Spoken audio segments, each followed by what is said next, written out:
Ok. Ok. Tengan todas y todos ustedes muy buenas noches. Vamos a dar inicio a este evento. Este evento ha nacido en una iniciativa nueva que hemos creado a través de algunos facilitadores, maestros, y ha nacido una nueva empresa. No sé si ustedes la vieron. Sistemas Digitales Educativos, SIDEDU.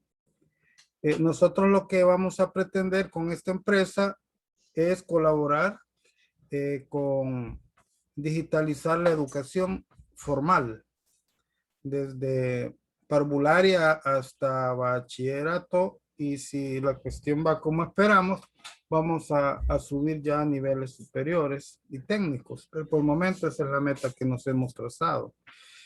En la parte formativa que nosotros tenemos, vemos la necesidad de, si nos vamos a meter al campo digital, pues también digitalizar o meter al campo digital a los maestros. Y muchos de ustedes, además de ser maestros, muchos son facilitadores, y más con esto de la virtualización, y no tanto con la virtualización, sino que también en los eventos presenciales, a veces se topan con algunas situaciones que tienen que depender ustedes de terceros para poder desarrollar y utilizar adecuadamente sus recursos digitales. De ahí nació la idea de este módulo. Este módulo está compuesto de 8 sesiones. Inicialmente habíamos pensado hacer una mezcolanza entre asíncrono y síncrono, porque también tenemos nosotros una plataforma en Moodle, pero mejor decidimos hacerlo presencial durante jornadas de 1 hora en 8 lunes a partir de este día.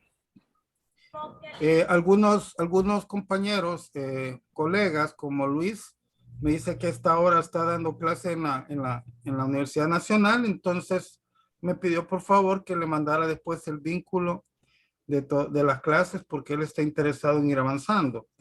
Al terminar el evento, les vamos a dar un certificado en nombre de SIDEDU para que tengan un respaldo de esto que han recibido. Entonces, lo que pretendo es que al terminar el evento, cada una y cada uno de ustedes sea capaces de sacarle el jugo al entorno digital en el cual se encuentran. Que comprendan y sean capaces inclusive de decidir cuando quieran ustedes invertir en algún equipo. El qué comprar, por qué comprar, y que tengan los fundamentos necesarios para que puedan tomar la decisión.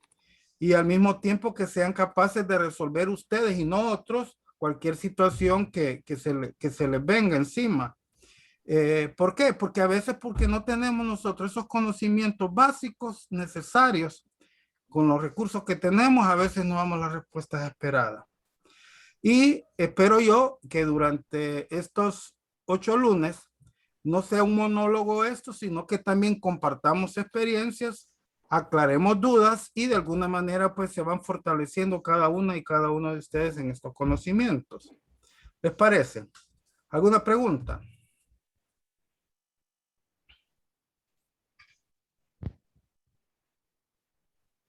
Ok. Partiendo de esto, ¿qué es lo que nosotros vamos a ir desarrollando? Esos elementos importantes que necesitamos para dominar esto. Antes de meternos en el tema, para aquellos que tienen vehículo, para que veamos la analogía, para aquellos que tienen vehículo, y especialmente aquellos que tienen rato de estar manejando, les hago la siguiente pregunta, a ver qué me cuentan. ¿Ustedes saben qué hacer en caso de primeros auxilios en su carro?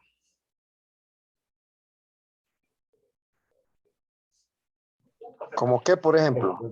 O sea, decime un caso, cualquiera. Primeros auxilios en tu carro. Vaya, pues te voy a poner un ejemplo. Das start y no arranca. ¿Cuáles son los primeros auxilios que necesitamos hacer en el carro ahí? Ya la carga en la batería. Pero ¿cómo puedes saber que la batería tiene carga si no tienes un multímetro? No, pero, hay formas de hacerlo. O sea, si tenés una llave cruz o una llave L y un desarmador, pones a hacer un puente con los dos bornes de la batería. Si saca tiempo fuerte, que la batería está buena. Ajá. ¿Alguien El, más? el otro puede ser darle start, y si depende del sonido que tenga cuando mueves la llave, puede ser o la batería o puede ser el motor de arranque, ¿no? O sea, eso es lo más básico. Ajá. ¿Alguien más? Algo tan sencillo. Le doy start al carro y nada. Si me encienden los pilotos, intento arrancarlo en alguna bajada o empujadito. Si no Pero es, si no si es automático, automático, ahí está el punto. Así, si es automático la grúa, papá, no hay otra. Entonces, vaya, miren. Sí, Y vaya, otra pregunta. Y todos ustedes son capaces de cambiarle una llanta al carro. bueno, yo sí. Sí, Otra Sí tengo to- pregunta, otra pregunta. Y todos ustedes saben cuándo el problema, o sea, qué hacer en el caso del calentamiento de un carro.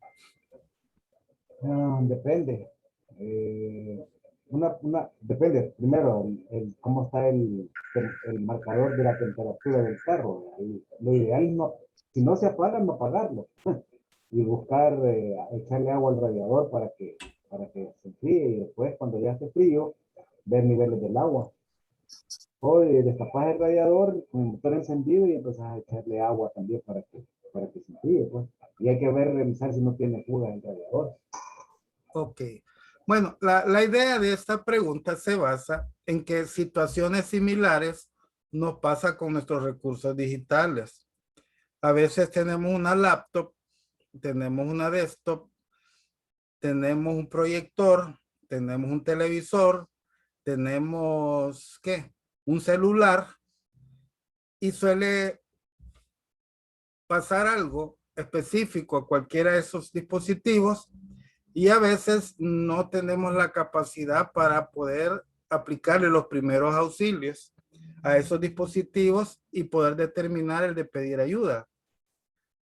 Entonces, ¿qué suele pasar? Que muchas veces, como aquellos que entran al vehículo, le meten la llave y se van, y cuando tienen un paseo largo no revisan el nivel de aceite, el agua y el mismo sistema eléctrico, lo que sea, se dejan ir y hasta que viene el problema es cuando se da la situación. En los recursos digitales eso suele pasar. Entonces, ¿a qué me lleva? Me lleva a mí que prácticamente tengo que ser capaz de darle solución a cualquier situación que nos venga para que de esa manera pues logremos salir adelante en lo que estamos. A nivel de maestros, la tendencia mundial es que la educación va a tener que digitalizarse. Ahorita está virtualizada, es uno de los elementos de la digitalización. Son varios elementos del área de digitalización y entonces el maestro tiene que estar presente dando la formación a los niños y así como la cuestión, va a tener que disponer de recursos digitales para desarrollar la clase y eso le va a permitir hacer la novedad en la formación de los niños y al mismo tiempo elevar el interés para el aprendizaje de ellos también. Entonces, ¿qué significa? Que para los maestros, sí, ya es tiempo de que ya se vayan especializando en lo que es los recursos digitales. Y no solamente que le digan a uno, vaya, anda a buscar en Google lo que tú necesitas o buscar los videos en YouTube, sino que tener también la posibilidad de poder elaborar cualquier recurso pedagógico digital. Entonces, por eso vienen una serie de módulos que enfocan todo esto que les he comentado y este actual nos vamos a enfocar específicamente en los recursos digitales que ustedes tienen. ¿Cuáles son los recursos digitales con los que disponemos nosotros para poder desarrollar formación?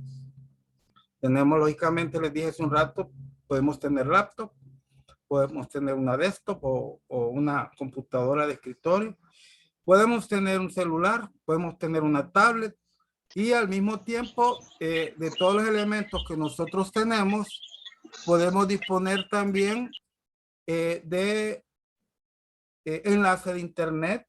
¿Cómo puedo yo saber que tengo el enlace y cómo puedo saber si yo soy la causa de que no tengo un buen enlace y no el proveedor?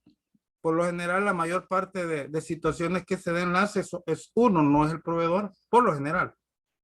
Y al mismo tiempo, ¿cómo puedo hacer yo para mejorar el enlace?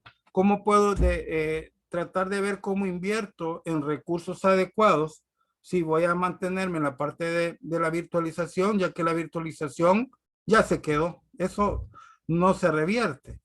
Aunque tengamos nosotros eventos presenciales, o ya puedo ofrecer yo clases de matemática de manera virtual. No necesito ir a visitar a nadie. Desde conexión remota puedo hacerlo. ¿Cómo puedo hacer yo para disponer de alguna manera recursos en línea que son complementarios a lo que yo necesito para el proceso formativo? Partiendo de esto, vamos a ver, permítame, vamos a compartir la pantalla y vamos a entrar en sí en lo que se refiere al alcance de este módulo. Ok. Permítame, comparto la pantalla 2, voy a compartir. Y vamos a ver si logran observar la presentación. ¿Lo están viendo? Sí, correcto. Vaya, chévere. En este módulo se han contemplado prácticamente los siguientes elementos. Permítame que esto como que se me ha no, vamos bien. Los siguientes elementos. Primero lo que viene siendo sí, como que la tengo en automático. Permítame, quiero ver qué ha pasado. Porque no le he puesto tiempo a nada. O algo me lo está moviendo, quiero ver. No, vamos. Ok. Lo que les propongo yo es primero pensar en lo que es la infraestructura digital, en el sentido de tener lo que son o dominar cuáles son los recursos internos que tiene una máquina, cuáles son sus recursos externos. Vamos a tener que hablar nosotros del sistema operativo. Al mismo tiempo vamos a hablar cómo es que se debe trabajar con los archivos, con los correos y lo que tiene que ver con la parte de seguridad. Entonces, cuando nosotros hablamos de la infraestructura digital, hablamos prácticamente de dos elementos. Hablamos de lo que es la parte interna de su equipo y el por qué tengo yo que comprender esa parte, y la parte periférica y las conexiones que yo necesito para poder conectarme con los distintos dispositivos en la cual se disponen.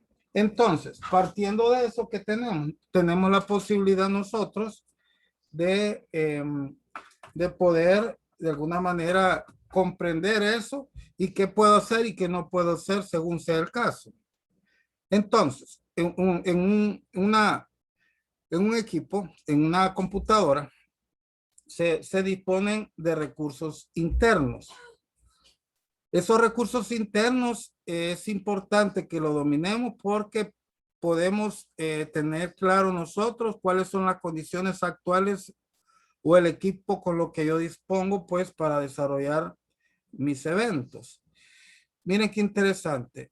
El primer elemento que es estratégico y clave en cualquier equipo, llámese celular, laptop, tablet, computadora de escritorio, es la tarjeta principal o la tarjeta madre. En esa tarjeta principal está fabricada de tal manera que los elementos en la cual usted invirtió en su computadora sean compatibles a lo que usted prácticamente anda buscando. Toda tarjeta principal o tarjeta madre, ahí es donde se alojan varios elementos. Se aloja lo que es el procesador. Oiga esto, dependiendo del procesador que tenga su máquina, así va a ser el precio de su máquina. Miren qué interesante. Y luego, ¿qué otra cosa? Al mismo tiempo, aquí es donde se conecta la memoria RAM que ocupa su dispositivo y de alguna manera, pues, es el que también me permite la eficiencia de la misma. En la actualidad, inclusive, hay tarjetas madre o tarjetas principal que ya traen incorporada la tarjeta de video. Y la idea de la tarjeta de video es ayudarle al procesador para que de esa manera, pues el procesador, mientras está haciendo alguna operación matemática, a través de la tarjeta de video, puede estar de alguna manera eh, ejecutando algo que tiene que ver con video, pero también en la misma procesador le pide ayuda a la tarjeta de video para ser más eficiente y más veloz en las cuestiones que tienen que ver con los procesos que se realizan.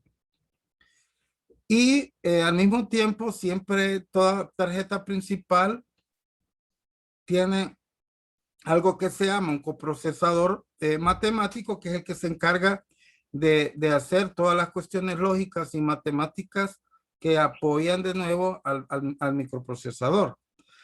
Ahora, en la actualidad, los microprocesadores tienen una estructura tal que inclusive internamente traen como que si fueran varios microprocesadores adentro del microprocesador. Por eso a eso se le llama núcleo.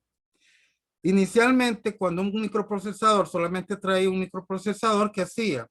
Ese se encargaba de administrar todo lo que se necesitaba para que la computadora funcione a través del sistema operativo. A alguien se le ocurrió meter dos microprocesadores o dos núcleos en uno solo. Y entonces, ¿qué permitió eso? El de poder distribuir las distintas actividades que esté haciendo la computadora en ese momento. Eso ha permitido varias cosas. Ha permitido el aumento o el uso y aumento de memoria RAM en las computadoras y también la posibilidad de aumento de discos fijos. Miren qué interesante. O sea, no es así nomás que de repente vemos que una computadora tiene un montón de memoria RAM o que tiene más capacidad de disco.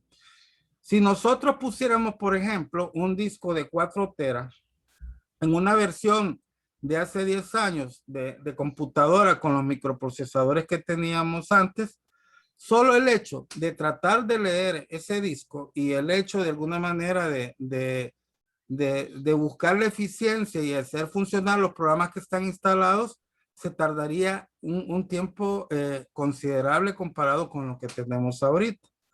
Por esa razón, ojo, el enfoque que tenemos que tener nosotros cuando vamos a invertir en una máquina o que nosotros quisiéramos comprender qué es lo que tiene nuestra máquina, es que tenemos que tener claro qué tipo de procesador tenemos nosotros en nuestra máquina. Usualmente, este mercado, al menos aquí en esta zona, en otros países hay otras marcas, en Asia hay otras marcas, pero aquí en nuestra área hay una competencia entre los procesadores que se llaman AMD y los Intel. Entonces, partiendo de eso, así viene siendo la eficiencia que tiene prácticamente una computadora.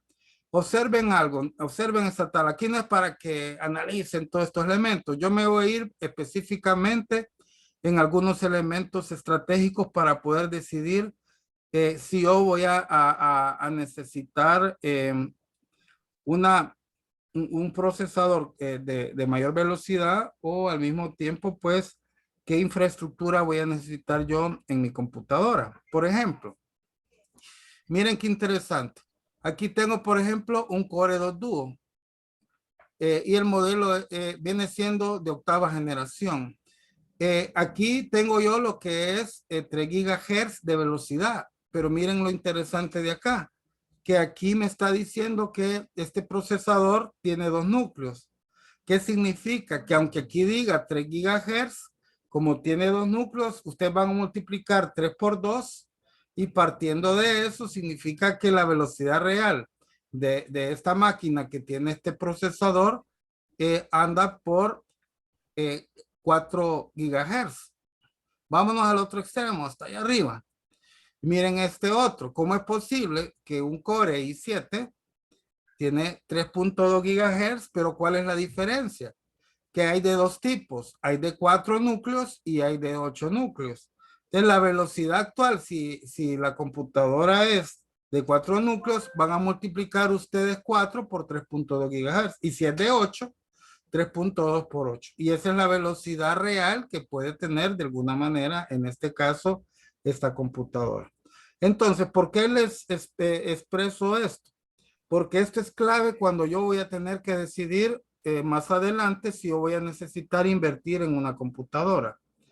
Ojo, ¿de qué depende cuando voy a invertir en una computadora el procesador que yo voy a necesitar? ¿De qué depende?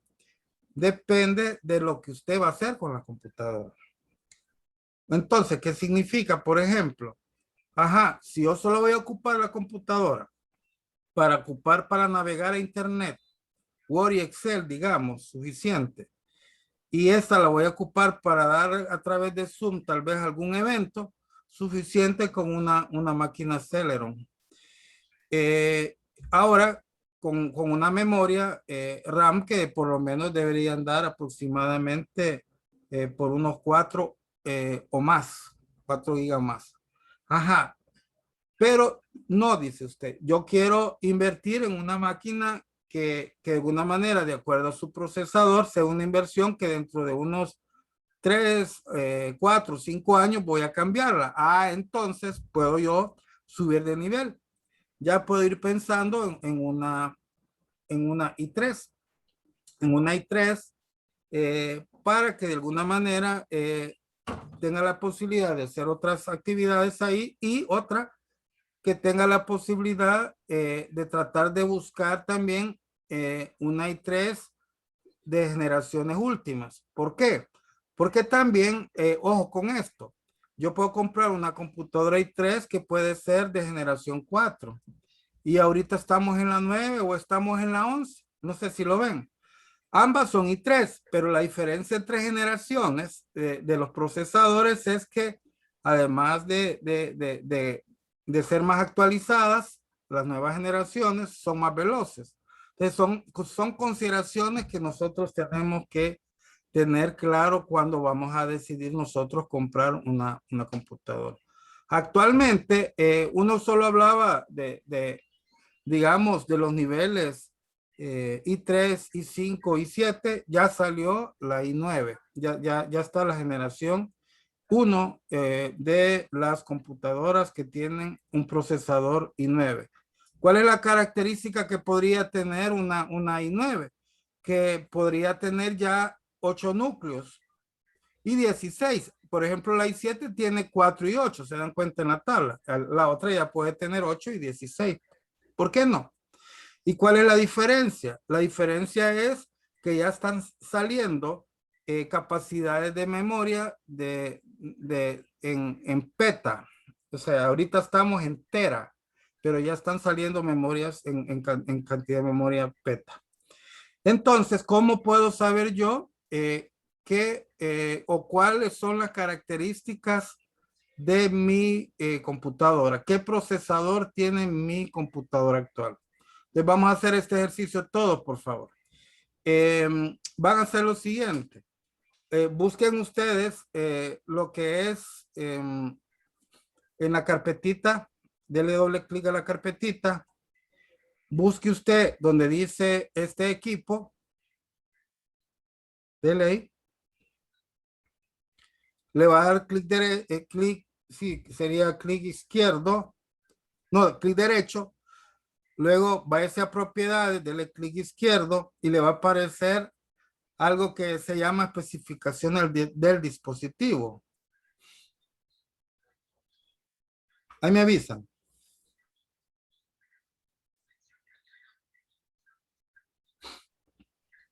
¿Quién lo logró ya? Hágalo. Se lo voy a mostrar cómo es el proceso. Permítanme. Voy a cambiar la parte de compartir y voy a compartir la pantalla 1. Vean a lo que me refiero. Pongan atención. Le doy doble clic a la carpetita amarilla que está aquí. Entonces ahí me muestra unos elementos que tiene en este caso mi sistema operativo. Estamos. ¿Qué hago ahora? Busco algo donde diga este equipo. Luego le vamos a dar clic derecho y después clic izquierdo y me va a salir esta pantalla. Vaya, háganlo. Ok, Doris, no hay problema. Va, miren en este caso, esta máquina me está diciendo que las especificaciones de esta máquina tiene un nombre. Ese nombre le puedo poner el que yo quiera, eso se lo puedo cambiar. Y miren qué interesante. Me dice que es una Intel Core i7 y me está diciendo que es 9ª generación. ¿Por qué sé que es 9ª generación? Porque por lo general las generaciones, el primer número es el que me da la generación. Si me dijera 4 y algo, sería 4ª generación. Si me dijera 7 y algo, es 7ª generación. Va, quisiera saber entre ustedes ¿qué han encontrado? ¿Qué procesador tienen y qué generación tienen? En base al ejercicio que estamos haciendo. En mi caso es un Intel 7ª generación. Porque tiene 7 y algo, pero ¿qué tenemos? i7, i3, Pentium. Es i7- y de ahí hay 7600. Ah, pues es 7ª generación. ¿Alguien más? Ah, y la velocidad, ¿qué velocidad tiene? Eso es en gigahertz, ¿ve? Aquí dice 2.8. Vaya, imagínate, supuestamente es más veloz que esta, pero sería ver cuántos núcleos tiene este y cuántos núcleos tiene la otra. Esa es otra, por otro lado lo vamos a ir a buscar. Y eso es donde... Ya lo vamos a ver. ¿Alguien más? Yo, Ajá. procesador dice Intel R Pentium 3.00 GHz. Y el de tuyo solamente dice Pentium. Sí, Pentium R, entre paréntesis. Vale, significa que es la generación R de Pentium, ¿oíste? Okay. Ese empezó Pentium A, B, C, otros Pentium 3 y después le empezaron a meter letras. En tu caso es Pentium R. ¿Y la velocidad que tiene? Eso no lo veo, la velocidad.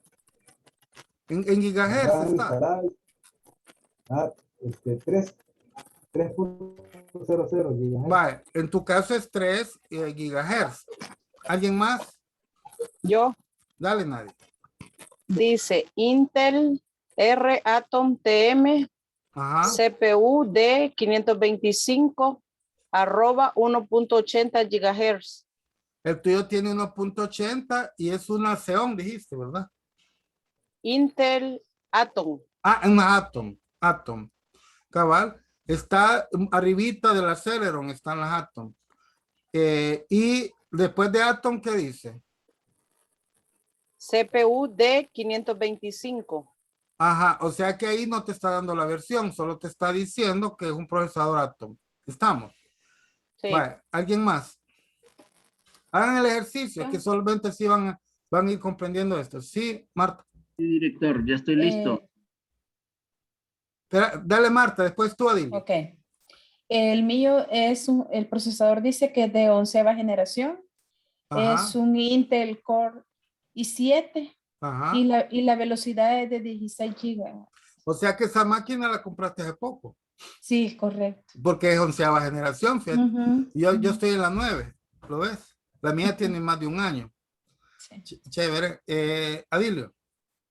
Sí, aquí yo tengo un procesador Core i5 de 6ª generación con una velocidad de 2.3 gigahertz y tengo RAM 8. Ok. Verónica. Verónica Portillo dice.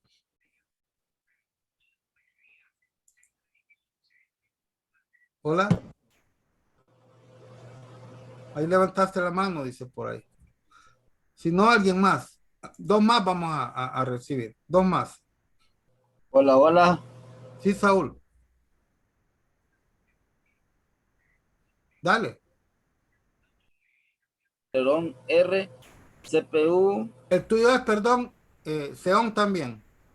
sí, Celeron. Ah, Sí, Celerón, Celerón. Ajá. CPU es B820 arroba 1.7 Ajá. y de GHZ y 1.7 GHZ.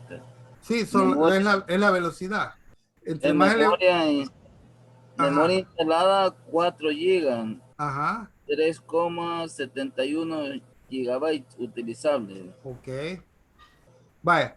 ¿Quién más? Verónica, Dale, Verónica. es Intel R, Celeron R, CPU N2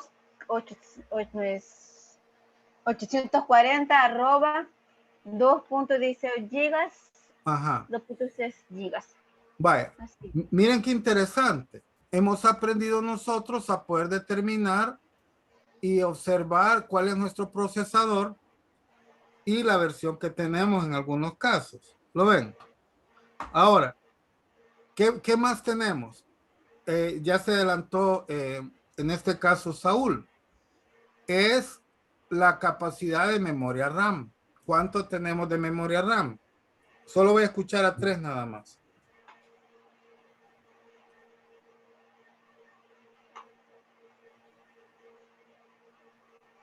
Ya veo. La La memoria RAM. memoria RAM está en la misma descripción, ¿verdad? Abajito, tú la mencionaste. Sí, dice aquí memoria instalada RAM, Esa es, sí. 4. 4 gigabytes. Vaya, 4, chévere. Sí, Yo sí. tengo una i5 y 12 de RAM. 12 de RAM, chévere. ¿Qué versión de i5 tenés? ¿No es? Ah, AMD. No, no. Ah, Después del i5, ¿qué dice? no, Bueno, esa AMD no es Intel. Chévere. sí. Sigamos. Miren otro dato que es clave. Este dato es clave para los programas que se le instalan a una computadora. Es miren, donde dice sistema operativo. Sistema operativo de 64 bits. Ojo, si su computadora tiene 4 gigas de memoria RAM, entonces hay dos tipos de sistemas operativos. Está el de 32 bits y está el de 64 bits. ¿No ven? Entonces, el de 32 bits soporta hasta 3 gigabytes, hasta 3 gigabytes. ¿Qué significa? Que aunque mi máquina tenga 4 de memoria RAM y lo tengo en 32 bits, solo me va a leer 3, no me lee los 4. Ojo con eso. Entonces, ¿qué hace uno? Tratar de ver, de instalar el sistema operativo de 64 bits. ¿Hay alguno de ustedes que tiene un sistema operativo de 32 bits en su máquina? No, No. el mío tiene 64. Cabal. Aunque tuvieras 4 gigas y tuvieras 32, no te hubiera leído los 4, te hubiera leído 3. Por eso es clave esto. ¿Qué significa? Que a esta computadora, por ejemplo, el Office que le vamos a instalar debería ser de 64 bits. Aunque me soporta un Office de 32 bits. ¿Lo ven? Vaya. Para poder saber cuántos núcleos tiene una computadora, me voy a ir a otra herramienta. Cierro aquí. Me voy al ¿cómo se llama? Al logo de Windows que está en la parte inferior izquierda.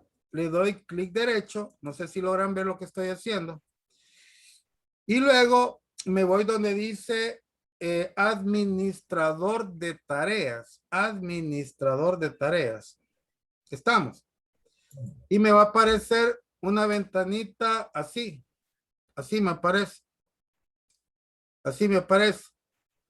¿Qué hago yo ahí? Me voy a más detalles y al irme a más detalles me aparece una pantalla un poco más grande con más información. ¿Lo ven? Y después de eso, ¿qué hago? Me voy donde dice rendimiento. Rendimiento. Estamos. Y donde dice rendimiento, ojo, donde dice rendimiento, miren lo que hago. Le doy un clic donde dice CPU. Ahí. Y aquí me está diciendo cuántos núcleos tiene esta computadora. Esta computadora tiene 6 núcleos.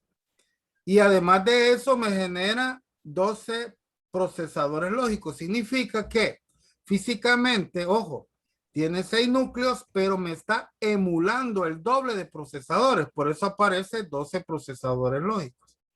Quisiera escucharles a ustedes cuáles son las condiciones de su computadora. Yo acabo de revisar la mía, trataba de ir a la par suya, ¿verdad? Ajá. Y ahí me aparecen en los núcleos 4 y en los procesadores lógicos 8. Mira qué interesante, Martita. Que a pesar de que tu máquina... ahora, ¿qué velocidad tiene la tuya? 16 gigabytes. No, velocidad. Ahí dice velocidad base 2.59, dice aquí. Espérame. Velocidad. Uno ya cambió, cambia constantemente.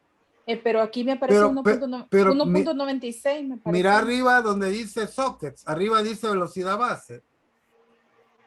Ah, ya. 2.8. Vaya, mira. Y me dijiste cuántos procesadores lógicos tiene. 8. 8. Entonces multiplica, lógico, ¿verdad? Multiplica 8 por 2.8 y es la velocidad total de tu máquina. ¿Qué significa, Marta? Volarle ojo a esto. Aunque la mía sea versión 9, en sumatoria tengo más velocidad que la tuya. ¿Por qué? Porque la mía tiene más núcleos y más procesadores lógicos. Entonces yo multiplico por 12 el 2.59. No sé si lo ves. Piense cómo son las cosas. Los fabricantes pueden estar sacando una versión más nueva de procesador, pero la clave son ¿qué? Los núcleos. ¿Qué es eso de núcleo? Repito, en el procesador físico, adentro de él hay como en mi caso, 6 procesadorcitos. Uno solo de uno, pero internamente tiene 6. Y todavía me lo duplica en mi caso.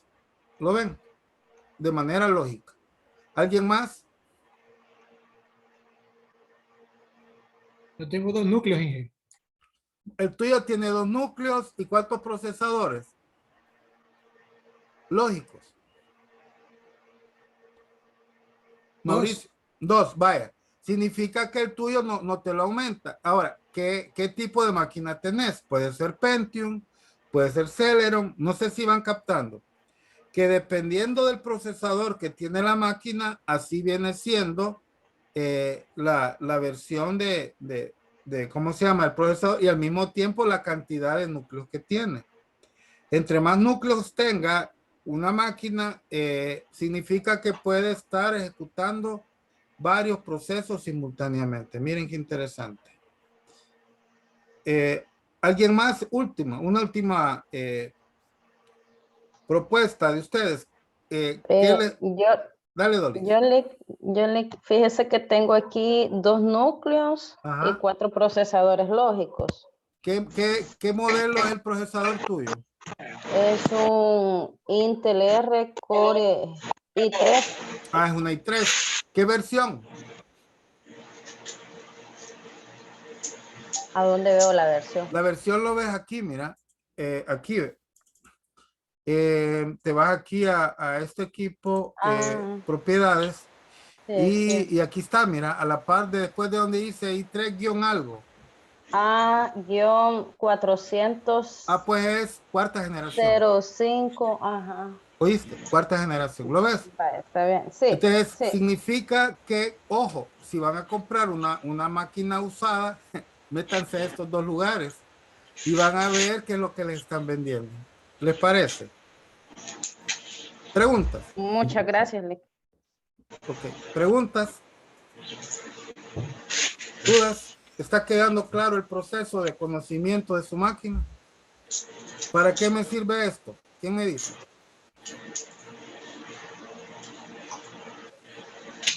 Para ver qué cosas le pueden instalar. Pero Esa es ¿cuánto una. aguanta? Esa es una. ¿Qué más? Para ver el rendimiento del equipo y ver la Entonces, capacidad que tiene. ahí me puedo dar cuenta de plano si mi máquina tiene buen rendimiento o no. Por eso, para concluir, cuando se va a comprar una computadora, siempre tienen que tener claro qué es lo que ustedes van a necesitar en esa inversión. ¿Lo ven? Ojo, depende de lo que van a hacer. Por ejemplo, en mi caso, que a mí me gusta jugar en la computadora, esta máquina, además de eso, procuré que tuviera una buena tarjeta de video. Y es a donde la veo. De nuevo, me voy a compartir pantalla. Me voy de nuevo aquí a la parte de administrador de tareas y me voy a rendimiento. Y esa información la voy a encontrar donde se llama GPU. GPU. Busquen el GPU. GPU. Tengo CPU y tengo GPU. El GPU es prácticamente la estructura de mi tarjeta de video, la que trae la computadora. Miren qué interesante. Eso es el GPU. Es la configuración de mi tarjeta de video. Aquí me está diciendo lo siguiente, miren. En mi caso es una tarjeta NVIDIA GeForce GTX. Y me está diciendo, miren qué interesante. Ojo con esto. Que la memoria que dispone esta tarjeta es de 16 gigabytes. No sé si lo ven. Y me está diciendo aquí la versión del controlador. Y todavía, ojo, me reserva 134 megas de memoria para otras cosas, no solamente para video. Por esa razón, una computadora que trae una tarjeta de video potente, esa tarjeta de video comparte ciertos procesos junto con los procesos que genera el CPU. Miren qué interesante. Entonces, ¿qué significa? Que una buena tarjeta de video me da una resolución cosa seria. ¿Lo ven? Entonces, analicen y vean las condiciones de su tarjeta de video. Y partiendo de eso, vean qué pueden hacer o qué no pueden hacer. Por ejemplo, con esta, y miren esto todavía, esta tarjeta de video tiene para efectos 3D, ¿verdad? Y al mismo tiempo, aquí me está diciendo cuánto es lo que está ocupando en memoria. Memoria dedicada, ¿qué es? Es la memoria que está ocupando solo esta tarjeta. Pero también aquí puedo utilizar memoria compartida, que es la que también ocupa junto con, en este caso, el procesador. Por ejemplo, si yo instalo AutoCAD en una máquina, el AutoCAD está instalado en la máquina, chévere, pero ¿qué suele pasar? Lo que suele pasar es que de alguna manera, permítame, ahí está, que de alguna manera, si tengo AutoCAD, la memoria que ocupa cuando yo estoy dibujando y todo, ocupa la memoria RAM y el procesador que hace funcionar eso es es el microprocesador, pero hay veces, en algunas ocasiones, donde necesita de alguna manera más memoria para hacer un proceso, agarra memoria de aquí, de la tarjeta de video, y la comparte para que sea más proceso, el proceso un poco más veloz. Otro ejemplo es cuando yo estoy elaborando un video y ese video lo voy a convertir. Por ejemplo, lo estoy haciendo a través de un programa de Adobe y lo convierto en MP4, por ejemplo, o lo que sea. En ese momento se está ocupando directamente la memoria dedicada, pero junto con el microprocesador agarra memoria de la memoria compartida para que de alguna manera no se me haga lenta la máquina y yo puedo estar haciendo otras cosas y al mismo tiempo me está haciendo la configuración necesaria del video, porque trabajar videos es lo que ocupa mucho recurso en una computadora. ¿Preguntas? Rolando, en mi caso, me parece lo siguiente: CPU, memoria, disco 0, disco 1, y después me aparece Ethernet. Sí, en la red. Aparece, en la red, pero no me aparece entonces la de video. Si no te aparece la video, significa que en tu caso de tu máquina no tiene una tarjeta adicional de video, sino que ocupa parte de la memoria RAM como procesador de video. ¿Lo ves? Entonces, ¿qué significa? Que si vos quisieras, por ejemplo, meterte al mundo del juego, te fregaste porque no te va a rendir la máquina. Y en la otra es, y si te metes a AutoCAD o te metes a editar video, ya te fregaste. Podrías editar el video, pero se podría tardar muchas veces más de tiempo de lo que puede tener una máquina que tiene su tarjeta de video. ¿Lo ves?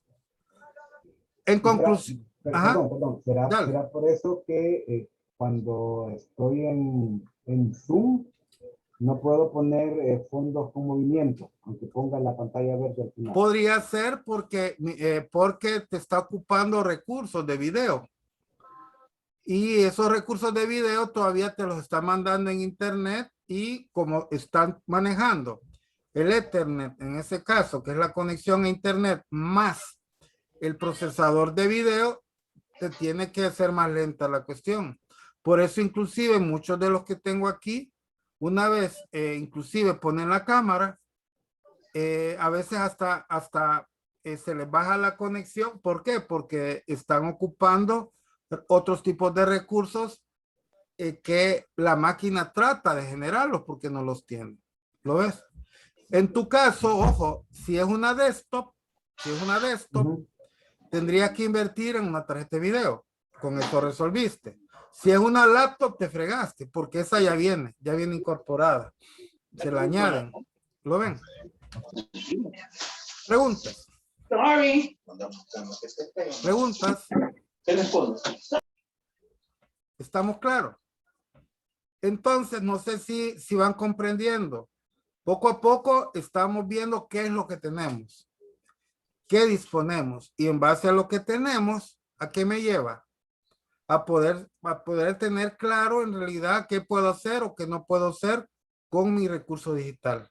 Ese es el objetivo de este punto. ¿Lo ven? ¿Preguntas? O sea que a una laptop no se le puede poner una tarjeta adicional. Ya no, la que viene. Ya la trae. Ah, ¿cómo no? Permitime. Se puede. Ya hay elementos adicionales que te pueden servir para complementar lo que vos ya tenés. Y ya hay unas en acceso a través de USB, ¿verdad? Y también a través, no sé si tu máquina en el entorno tiene una ranurita larguita donde se le ponen tarjetas SD.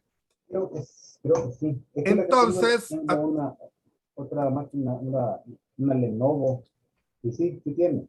Vaya, tendría que analizar ahí esa parte, pero esa parte la vamos a ver en el siguiente tema. Veamos ahorita, okay. Ya nos queda poco tiempo. Continuemos. Veamos ahora, voy a volver a compartir pantalla y nos vamos a lo que es la pantalla 2 de nuevo. Listo. Y vamos a ver lo de la presentación. Esta presentación se la voy a compartir, pero se la voy a compartir hasta el final, porque yo siempre, antes de una clase, siempre le aumento más de alguna cosa. Bueno, démosle. Pongamos atención. Entonces hemos visto nosotros que podemos ver el microprocesador y podemos ver de alguna manera cómo puedo saber cuáles son sus características. Hay dos caminos. Una de ellas es a través de este equipo propiedades, vemos las características generales del procesador y las características más detalladas lo vemos a través del administrador de tareas de Windows. Sigamos. La memoria RAM. La memoria RAM viene siendo prácticamente la que permite varias cosas. Además de la velocidad, ojo, además de la velocidad que ya trae el procesador, la cantidad de memoria RAM es la que me permite a mí también la eficiencia de la computadora. Ojo, dependiendo de la versión de mi computadora, el modelo, etcétera, yo puedo tener cualquiera de esos 4 tipos de memoria. El DDR, que son las viejísimas, la característica del DDR que tiene un máximo de 1 giga de memoria. DDR2, esta puede tener un máximo de 2 y en algunos casos 4 gigas de memoria. DDR3, tenemos capacidad de hasta 8 gigas de memoria. Y DDR4, que podemos tener capacidad de hasta 64 gigas de memoria. No hay donde perderse porque una memoria DDR no cabe en una computadora que soporta DDR4. O sea, no hay manera. ¿Por qué? No sé si van viendo en este ejemplo. Aquí en esta memoria tiene un montón de conectores, luego tiene un elemento donde no tiene nada, que es la guía, y luego tiene otros elementos. Entonces, dependiendo de la versión que yo tenga de memoria, así va a ser prácticamente la guía esta. Entonces, cuando yo compro una máquina y la tengo con 4 gigas de memoria, ojo con esto. En el caso de la laptop, hay que buscar en internet el modelo de esa laptop y preguntarle a internet qué tipo de memoria ocupa. Y solamente así podría yo determinar qué tipo de memoria tengo. Si tengo DDR3, DDR4. La otra, que no va a ser caso de ustedes, porque no lo van a hacer, es desarmando la laptop y viendo qué memoria tiene. Si se animan, háganlo, pero pues no me hagan responsable a ustedes de lo que pasa. Entonces, partiendo de eso que tengo, que la memoria, ojo, mínima requerida en este momento, oiga, la memoria mínima requerida en este momento es de 4 gigas. Si mi máquina tiene 4 gigas, estoy en el límite de memoria. Si mi máquina tiene Windows 10 y si mi máquina tiene por lo menos Office 2016 para arriba. ¿Cuánto? 4 gigas de memoria es el límite inferior. De ahí para arriba, entre más memoria le pongo a mi máquina, mayor eficiencia puedo lograr. Miren qué interesante.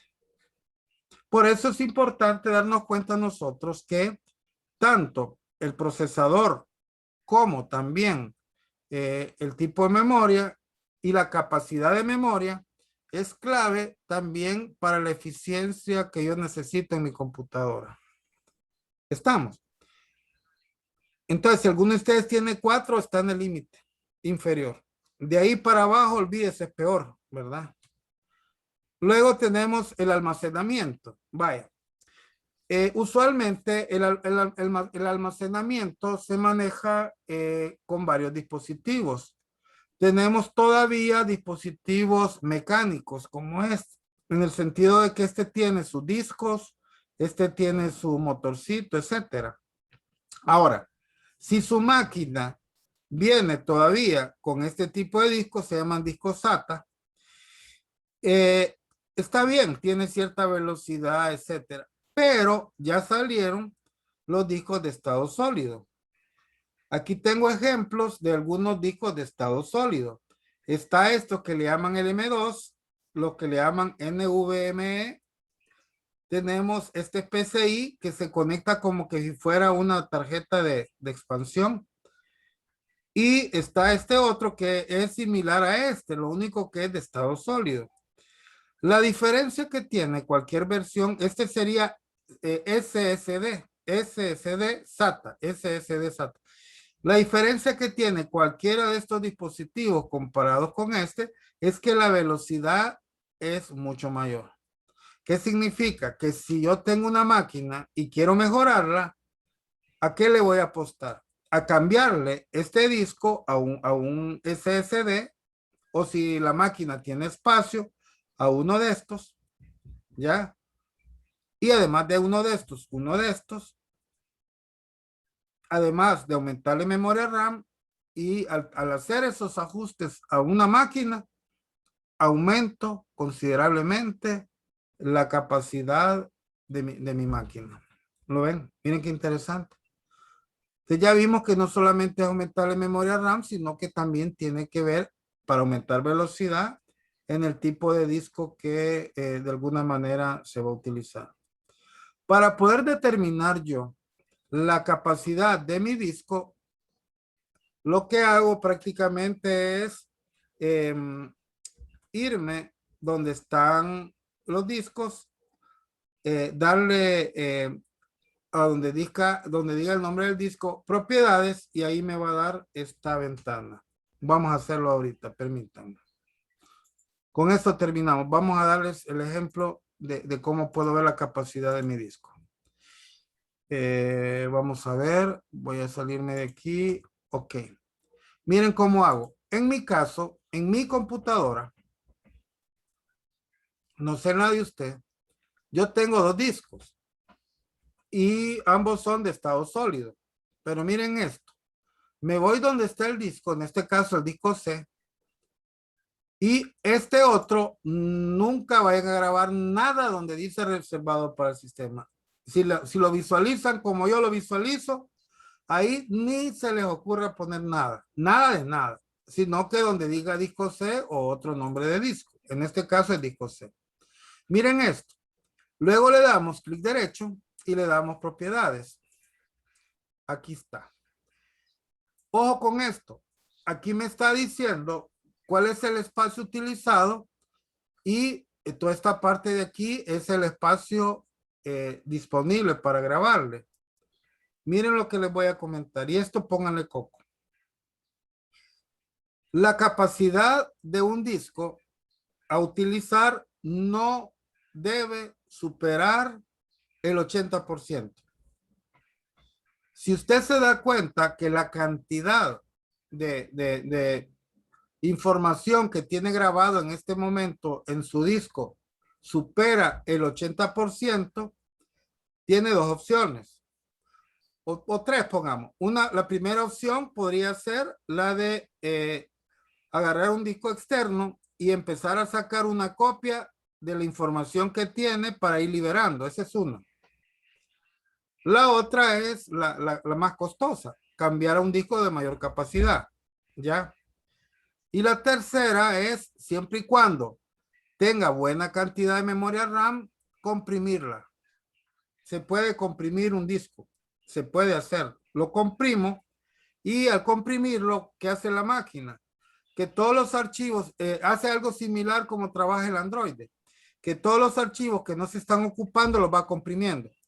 Cuando usted los ocupa, los descomprime y sigue trabajando normal. Cuando lo graba y ya no lo va a ocupar, lo vuelve a comprimir. Para eso sirve esta opción de comprimir esta unidad para ahorrar espacio en disco. Si yo ahorita lo comprimo, les aseguro que ganaría casi entre el 30 y 40% más de espacio de este disco. Entonces podría disponer todavía de estarle grabando más cosas. Se puede comprimir y descomprimir un disco. Eso no hay problema. En mi caso, les decía que tengo dos discos. Tengo este donde yo he puesto mi sistema operativo, ¿verdad? Y aquí es donde grabo algunas cosas y tengo este donde tengo solo datos. Como aquí tengo solo datos, ¿por qué lo tengo en 2 discos?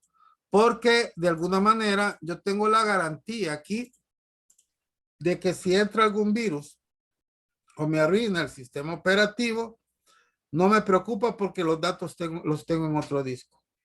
¿Por qué lo puedo hacer? Porque si esta laptop me lo permite. No todas las laptops permiten meter más de 2 discos. ¿Lo ven? Ok.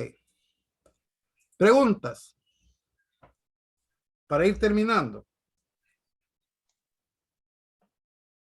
¿Dudas? Hemos visto prácticamente la capacidad, ¿verdad? Hemos visto el entorno de la máquina. Todavía no hemos visto las partes periféricas. ¿Lo ves?